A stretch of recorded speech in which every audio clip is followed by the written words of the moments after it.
Hi again, everyone. I'm Ollie Matthews. This is the Narcissistic Resistance, and this resistance video is sponsored by contribution from Shay, and here's her story. Dear Ollie, it's been 3 years since leaving my husband and 2 years since filing for a divorce. The divorce is still pending. He refuses to participate, believing I'll be forced to stay married to him. Let him live in La La Land. I left with practically nothing and lived very minimally. Living constantly on high alert was killing me. I've come a long way. I'm happy and can see the humor in life again. My story isn't about my narcissistic husband, though. Like most of us, I've learned so much about the disorder that I should have a PhD following my name. The biggest red flag for me is when someone lies when they don't have to lie. Bye-bye to them forever. That's my father. And I've said this, I don't know how many times about Meat. Meat lies for the sport of it. Like, he lies about shit that it's just, he's like, yeah, the sky's green. Like, why, like, and he will sit there and insist and lie for the, it's a sport to them. And the thing about these type of people that lie for sport, they are the first ones to call everyone else a fucking liar.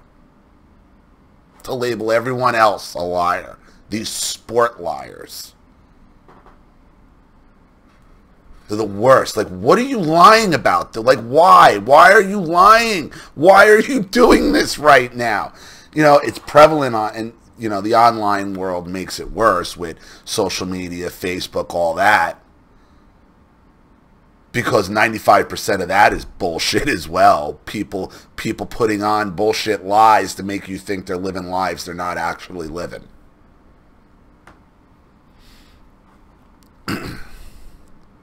After leaving the soon-to-be ex, I got a part-time job at a small resale shop for women.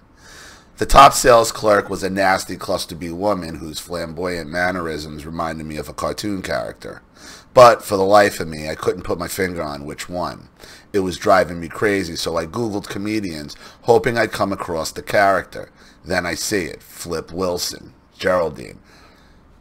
I'm not that familiar with Flip Wilson's characters. I don't know why. I mean, some old comedians I are, but Flip Wilson, I don't know. I just never crossed paths with him on TV and couldn't tell you anything he did. This 70-year-old co-worker moved and spoke like Geraldine Jones, one of Flip Wilson's characters on his 1974 Flip Wilson show. Oh, no wonder, I was just a kid. I was 2 then, so I probably wouldn't remember. She was literally Geraldine. I suppose during her heyday in the 70s, she had no personality of her own. So she took on the personality of the popular Geraldine character.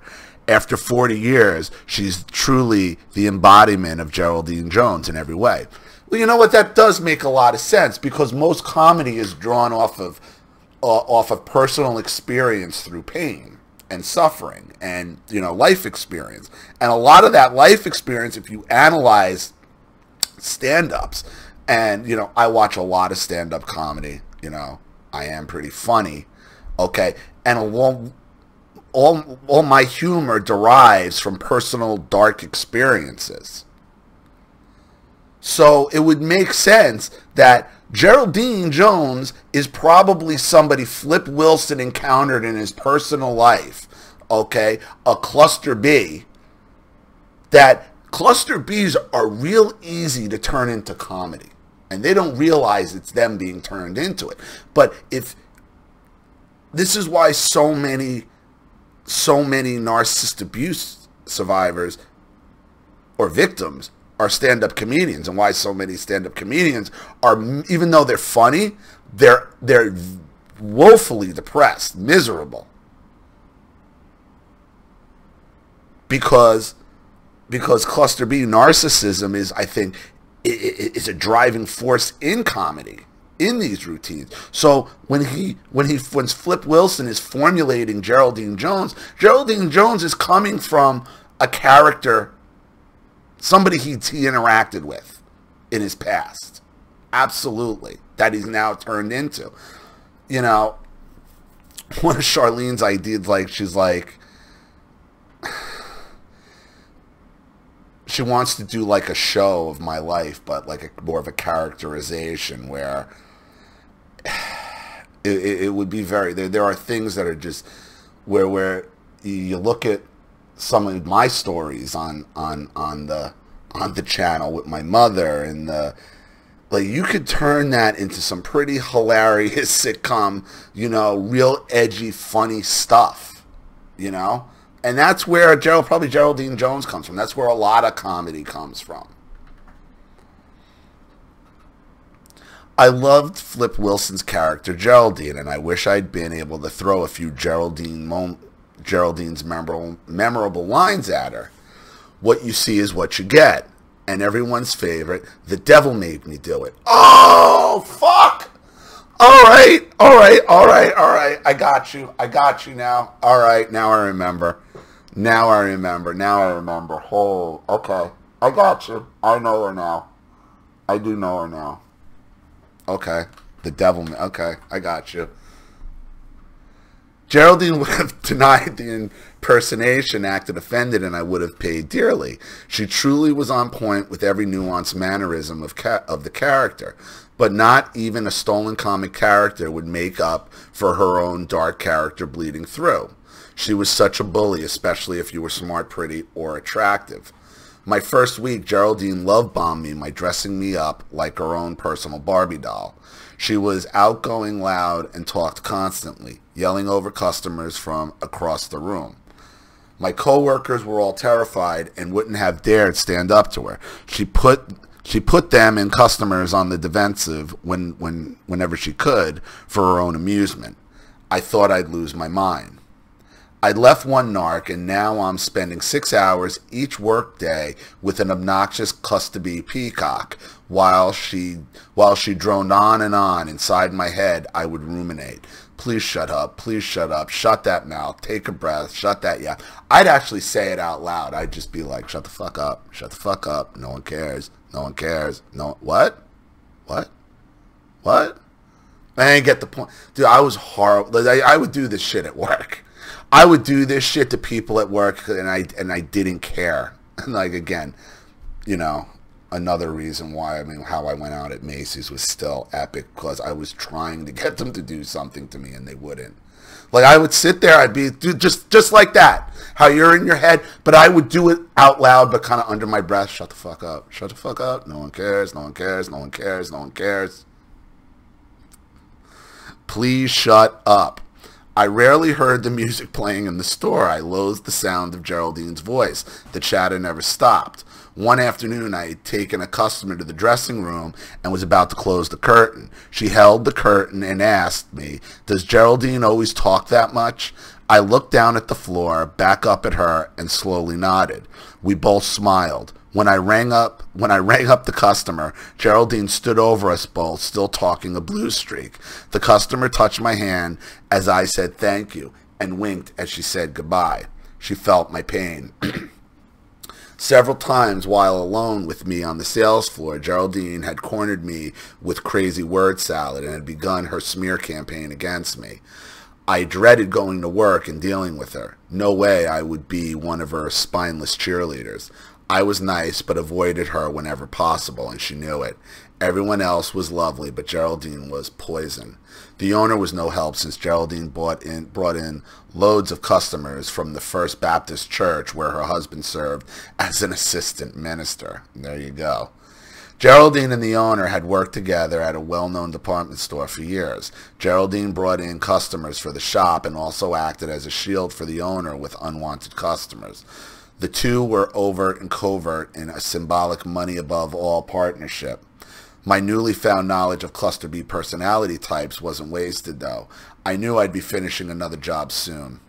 So I rolled the dice and used Geraldine's flying monkey coworker to finally shut her up. It didn't last long, but it was hilariously glorious. Normally I would keep my head down, but I was taking back some of what I'd lost being married to the ex. Cluster Bs can't laugh at themselves when they mess up. The ex sure couldn't. Early in our relationship, he once showed me a fungus on the nail of his big toe. I joked and sang the first line of a song played by Dr. Demento called There Was a Fungus Among Us. And boy, did he get mad. Live and learn.